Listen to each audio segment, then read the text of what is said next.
Allez, mon cher Bob, avec vos bouquins là, vous avez commencé par... Il y a du DSK là-dedans?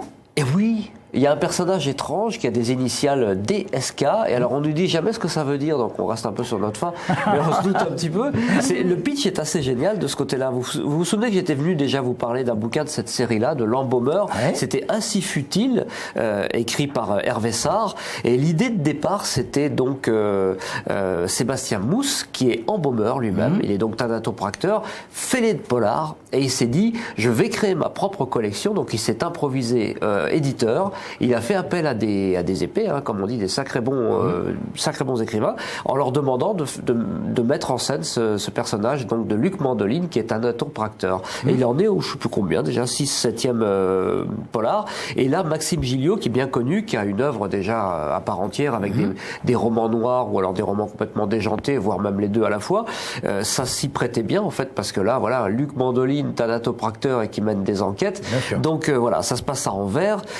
Évidemment, le titre est un peu téléphoné, Envers et damnation, forcément. Ouais. Et le pitch est assez rigolo parce qu'il a imaginé que DSK, alors on ne sait pas qui c'est, hein, ce personnage de DSK, bien sûr. était mort, non pas, enfin, il n'est pas mort d'ailleurs, autant à l'heure nouvelle, je me souviens, j'ai rien dit. Donc là, il est mort à Anvers, et c'est pas le FBI qui va enquêter sur sa mort, mais c'est justement, bien entendu, Luc Mandoline, qui à partir d'un tout petit indice, vous savez ce que c'est, les thanatopracteurs, ils voient un mort, ah bah là, ils ont repéré un petit trou là, et puis ils ressortent de l'autre côté, bon, il y a une balle qui est passée par là, donc c'est pas voilà, ça peut pas être un suicide, ça peut pas être un accident, donc on enquête là-dessus, et il y a toute une enquête qui parle là comme ça sur dans tout ce bouquin qui est vraiment pas mal écrit, qui nous emmène en fait, c'est bien construit, et en même temps il en profite pour égratigner un petit peu le monde de la mafia, de la prostitution, des trafics de drogue en Belgique. C'est pas toujours joli. Alors des fois ça oscille un peu entre c'est ce que je disais au départ, hein, c'est du tragicomique, entre le roman noir et le roman policier comique. Bon, donc voilà. Rassurez-moi, c'est qu'en Belgique qu'il y a des problèmes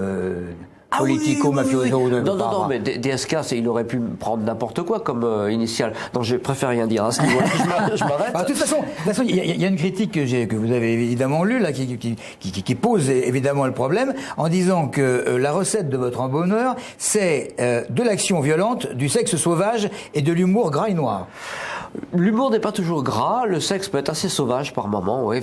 Les personnages sont un peu machos dans celui-là. Bon, alors je sais pas pourquoi, ça tient peut-être à l'écriture de Maxime Gilliot, mais non, il y a aussi des moments un peu plus tendres, un petit peu plus humains, mais effectivement, par contre, le rythme est assez soutenu, et ça c'est sympa. Donc à l'arrivée, on a un bon roman, un honnête roman policier, et qui donne du relief et de l'épaisseur à ce personnage de Luc Mandoline, qui est donc né au départ dans l'imagination, ni plus ni moins, de Sébastien Mousse. Voilà, c'est Maxime Gilliot, Envers et damnation, et ça vient de sortir à l'édition Mosésu. Mosésu, j'ai mis du temps à comprendre ce que c'était, c'est Mousse à l'envers en fait. Ah d'accord. C'est lui, voilà. Ok.